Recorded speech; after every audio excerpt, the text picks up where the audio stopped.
মুসলমানেরা ব্যবসায়ী জাতি, বিজনেসম্যান কওম। তাদেরকে চাকুরিজীবী বানিয়েছে ইউরোপিয়ানরা। ব্যবসা না করলে দান করতে পারবেন না। কেন কৃষিকাজকে আল্লাহ পছন্দ করেছে? কৃষিকাজের নাম কাফের, শায়েখ বলে গেলেন। মাটিতে বীজ লুকিয়ে রাখে, আর যে কাফের সে ঈমান লুকিয়ে রাখে। আর ওই কাফের কৃষক মাটিতে বীজ লুকিয়ে রাখে। কৃষি কাজ করে দান করা কঠিন আছে। দান করতে হলে ব্যবসায় করতে হবে। এই জন্য রাসূলুল্লাহ সাল্লাল্লাহু আলাইহি ওয়াসাল্লাম বলেছেন, আত-তাজির আস-সাদুক আল-আমিন, সত্যবাদী আমানতদার ব্যবসায়ী কিয়ামতের মাঠে নবী রাসূলদের সাথে থাকবে। কত বড় ফজিলত! সত্যবাদী আমানতদার ব্যবসায়ী কিয়ামতের মাঠে কাদের সাথে থাকবে? নবী রাসূলদের সাথে থাকবে। এই জন্য ব্যবসা করে টাকা উপার্জন করে আল্লাহর রাস্তায় দান করতেই হবে। একটা টাকাও যদি হালাল উপায়ে ইনকাম করা যায়, ওটা আল্লাহর দয়া, রহমত। বস্তুবাদী চিন্তাধারায় আপনি একটা টাকা উপার্জন করবেন, এটা শুধু ওই টাকাটাই উপার্জন করছেন, যে আমার 500 টাকা দরকার, এটা বস্তুবাদী চিন্তাধারা। আর ইসলামে আমি 500 টাকা উপার্জন করতে যাচ্ছি না, আমি আল্লাহর দয়া, আল্লাহর রহমত উপার্জন করতে যাচ্ছি। এই কনসেপ্টে আগাতে হবে। থাকবেন অল্পে তুষ্ট, কিন্তু ইনকাম করতে হবে সর্বোচ্চ আল্লাহর রাস্তায় দান করার জন্য। অল্পে তুষ্ট মানে বিলাসী নয়, অপচয়কারী নয়। যেটা আমি আমার আর এক বক্তব্যে বলেছি, ধনী হতে চাইলে বিলাসী অপচয় করা যাবে না। পোর ড্যাড এবং রিচ ড্যাড বইয়ের লেখক এটাই বলেছেন, যে রিচ মাইন্ড সেট আপ আর পোর মাইন্ড সেট আপ কি। দিলাম 50 লক্ষ টাকা আজকে আপনাদের সবাইকে। গরিবকে, যে 50 লক্ষ টাকা নিয়ে গিয়ে মনে করবে যে আমি একটা দামি 3 পিস নিব, দামি পাঞ্জাবি নিব, দামি জুতা নিব, দামি গাড়ি নেব, এ গরিব, আজীবন গরিব থাকবে। আর যে 50 লক্ষ টাকা নিয়ে গিয়ে বলবে যে আমার ছেঁড়া পাঞ্জাবি আছে, পাঞ্জাবি ছেঁড়াই থাক, আমার জুতা ময়লা আছে, ময়লাই থাক, এই 50 লক্ষ টাকা এমন জায়গায় ইনভেস্ট করব যেখান থেকে আবার টাকা ইনকাম হবে। এখন যে নিয়ে গিয়ে গাড়ি কিনলো, গাড়িতে তো তেল খরচ হবে, টাকার খরচ তো আরও বেড়ে গেল। আর যে 50 লক্ষ টাকা নিয়ে গিয়ে এমন জায়গায় ইনভেস্ট করলো যেখান থেকে টাকা বের হবে, ধনী কোনো না কোনো দিন ধনী হবেই। তাহলে অল্পে তুষ্ট মানে ওই যে বিলাসিতা, বিলাসিতা মুক্ত। তো যাক, আমি আমার আলোচনার মূল কথায় আসি। জরুরি আলোচনা করতে করতে বলেছি আলোচনা শেষ হয়ে যাবে। একটা জরুরি আলোচনা শেষ করলাম, সাবান। 2 নম্বর জরুরি আলোচনা হচ্ছে দান অত্যন্ত পাওয়ারফুল ইবাদত। দান দিয়ে জান্নাতে ফ্ল্যাট কিনতে পাওয়া যাবে, দান দিয়ে জান্নাতে ঝর্ণা কিনতে পাওয়া যাবে, দান দিয়ে জান্নাতে গাছ কিনতে পাওয়া যাবে, দান দিয়ে জান্নাতে ঘর কিনতে পাওয়া যাবে, দান দিয়ে জান্নাতে বাড়ি, প্যালেস, বিল্ডিং কিনতে পাওয়া যাবে। আজকে আপনারা যে মাটির উপর বসে আছেন, এই মাটির বকেয়া 2 কোটি টাকা। প্রথমত, আমরা এখন বৈঠকি দানে অংশগ্রহণ করব। দ্বিতীয়ত, যার পক্ষে যেভাবে সম্ভব, কুমিল্লা অঞ্চলের যত মানুষ প্রবাসে আছেন সবার প্রতি আহ্বান থাকবে, আপনারা হোয়াটসঅ্যাপ গ্রুপের মাধ্যমে একত্রিত হয়ে, আমেরিকা হন, ইউরোপ হন, সৌদি, দুবাই, কুয়েত, কাতার, বাহরাইন, যে যেখানে আছেন, হোয়াটসঅ্যাপ গ্রুপের মাধ্যমে একত্রিত হয়ে ভাইয়েরা যে পার স্কোয়ার ফিট কত টাকা যেন নির্ধারণ করেছেন, 2500 টাকা। 2500 টাকা সর্বনিম্ন, 2500 টাকা, এবং সর্বোচ্চ যতদূর সম্ভব। তারা 6 থেকে 7 মাস সময় নিয়েছে। সামনে রমজান আসতেছে, এই রমজানকে সামনে রেখে এই টাকা কুমিল্লার মানুষকে আদায় করতেই হবে, বলেন ইনশাআল্লাহ। এই কুমিল্লার কোটবাড়ির ভাইয়েরা অনেক স্বপ্ন করে মেইন রোডের পাশে জামিয়া সালাফিয়া গড়ার স্বপ্ন দেখেছে। আমরা আমাদের জীবদ্দশায়, শায়েখ আব্দুর রাজ্জাক বিন ইউসুফের জীবদ্দশায় এত দামি জমি কেউ জামিয়া সালাফিয়াকে দেয়নি। কুমিল্লার মানুষ যত দামি দামি জমি জামিয়া সালাফিয়াকে দিয়েছে।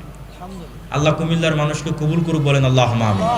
তাই এই বাকি কাজটুকু আর আপনারা অধুরা রাখবেন কেন? তাই কুমিল্লার যে যেখানে আছেন, সমগ্র কুমিল্লাবাসীর প্রতি যাবেন, ভিতরে লোকজন আছে যাওয়ার মতো। আমরা সবাই যারা স্টেজে আছি তারাও একটু অংশগ্রহণ করি বৈঠকি দানে। কেউ আমরা খালি হাতে যাব না। আর তারপরের জরুরি কথা কি, মাসিক আল ইতিসামের কথা বলেছি, এটা তো নিবেনি। আল্লাহর পথে যাত্রা, যা আলোচনা এবছরে বিভিন্ন বইয়ে বিভিন্ন জায়গায় করেছি। এই সিজনের শুরুতে আলোচনা করেছিলাম, জি বলতেছি, এই সিজনের শুরুতে আলোচনা করেছিলাম ফেরেশতা। 2-1টা বক্তব্য যদি শুনেছেন আমি জানি না, যারা এই মিডিয়াতে আছে তারাও সেই বক্তব্যগুলো ভালোভাবে ধরতে পেরেছিল কিনা। ফেরেশতার উপর পুরো 1 ঘন্টা 1.5 ঘন্টার বক্তব্য আছে, শয়তানের উপর 1 ঘন্টা 1.5 ঘন্টার বক্তব্য আছে, রূহ নফসের উপর বক্তব্য আছে, সবগুলোই বই থেকেই বলা। জিকিরের উপর আলোচনা আছে দাওয়া সেন্টারের জুমার খুতবায়, ইতিসাম টিভিতেও পাওয়া যেতে পারে। তো এই বইয়ে অসংখ্য গুরুত্বপূর্ণ আলোচনা আছে যা মানুষকে আল্লাহর সাথে কানেক্টেড করবে।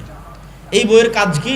এই বইটা প্রত্যেকটা মসজিদ, মাদ্রাসা, দাওয়া সেন্টার, স্কুল, কলেজ, ইউনিভার্সিটি, যেখানে হালাকা সম্ভব 5 জন 10 জন একত্রিত হয়ে প্রতিদিন 2 পৃষ্ঠা 3 পৃষ্ঠা 1 পৃষ্ঠা অথবা প্রতি সপ্তাহে 2 পৃষ্ঠা 3 পৃষ্ঠা একত্রিত হয়ে এই বইটা পড়তে হবে। আল্লাহর পথে যাত্রা। এই বইটা তাজকিয়াতুন নফস, আমাদের আত্মাকে পরিশুদ্ধ করে আমরা যে চাচ্ছি যে আমরা একটি ইসলামী বিপ্লব পূর্ণাঙ্গ বাংলাদেশের মাটিতে ঘটাবো। শাইখ বলে গেলেন সালাফি মানহাজের বাংলাদেশ। তার শুরুটা কি দিয়ে হবে? তার শুরুটা আপনি এই আল্লাহর পথে যাত্রা বই পড়ে এটির উপর আমল করা প্রথম ধাপ। দ্বিতীয় ধাপের আরেকটা বই আসতেছে ইনশাআল্লাহ, এই বছরই সেটি নিয়ে আসার চেষ্টা করতেছি। এই দুইটা প্রত্যেক ওই সমস্ত ব্যক্তির জন্য পড়া অপরিহার্য। এই দুইটা বই, একটা আল্লাহর পথে যাত্রা আর একটা আসবে এই বছরে, যারা চায় যে তারা পূর্ণাঙ্গ ইসলামের একটা বিজয়ের স্বপ্ন দেখে এবং সেই বিজয়ে অংশগ্রহণ করতে চায়, কি তার কাজ হবে, কি তার দায়িত্ব হবে, এটি নিয়ে বিস্তারিত আলোচনা করা আছে। মাসিক আল ইতিসামের এই মাসের সম্পাদকীয় খুব গুরুত্বপূর্ণ। নির্বাচন কেন্দ্রিক যত গুণা দরকার হয়, শুধু এই প্রবন্ধটা আলাদা করে লিফলেট করে ফ্রি বিতরণ করা দরকার। নির্বাচন কেন্দ্রিক যত গুণা, পারলে পুরো ইতিসাম ফ্রি বিতরণ করবেন, না পারলে শুধু এই সম্পাদকীয়টা আলাদা করে লিফলেট করে সারা বাংলাদেশের এই নির্বাচনের মৌসুমে তারা মানুষের দ্বারে দ্বারে ভোট চেয়ে বেড়াবে। আপনারা মানুষকে জাহান্নাম থেকে বাঁচানোর চেষ্টা করবেন, বলেন আল্লাহুম্মা আমিন। সবারই ঢুকতে বল। আচ্ছা, আমাদের যত ভলেন্টিয়ার আছে সবাই ভিতরে প্রবেশ করেন। সকলের প্রতি উদাত্ত আহ্বান যে আপনাদের এখন এখানে খাবারের ব্যবস্থা করেছে ভাইয়েরা, তারা তো এখানেই খাবারটা গ্রহণ করবে, তাই না? আপনারা অবশ্যই আমার বক্তব্য শেষ হওয়ার পর সারিবদ্ধভাবে বসবেন। সারিবদ্ধভাবে বসে আপনারা খাবার সুন্নাত অনুযায়ী বিসমিল্লাহ আলহামদুলিল্লাহ বলে খাবার গ্রহণ করে শয়তানকে সুযোগ দেবেন না, হইচই হই হুল্লোড় করবেন না, ঠেলাঠেলি করবেন না। আর শাইখ আব্দুর রাজ্জাক বিন ইউসুফের কথা বলতেই হয়, যেহেতু উনি এই প্রতিষ্ঠানের মূল উদ্যোক্তা, স্বপ্নদ্রষ্টা। ওনার কিছু কথা স্মরণে রাখবেন। উনি যখনই জামিয়া সালাফের কথা বলে ওনার দুটো কথা সব জায়গায় থাকে। এক, আমার হাতে টাকা নাই এ কথা সত্য, এখানে প্রতিষ্ঠান গড়বই এ কথা সত্য, বলেন ইনশাআল্লাহ। 2 নম্বর, উনি আরেকটা কথা বলে, আপনি যদি কিছুই না দিতে পারেন দোয়া করবেন কোথায়? আল্লাহর কাছে। যদি উপরে কবুল হয়ে যায় নিচে কেউ ঠেকাতে পারবে না। তো শাইখ আব্দুর রাজ্জাক বিন ইউসুফের দুটো কথা যেন আপনাদের স্মরণে রাখে, যে আমরা জামিয়া সালাফের জন্য কিছুই যদি না করতে পারি, অন্তত যেন আল্লাহ সুবহানাহু ওয়া তাআলার কাছে দোয়া করি যে আল্লাহ তুমি কুমিল্লার মাটিতে এই জামিয়া সালাফিকে কবুল করো, বলেন আল্লাহুম্মা আমিন।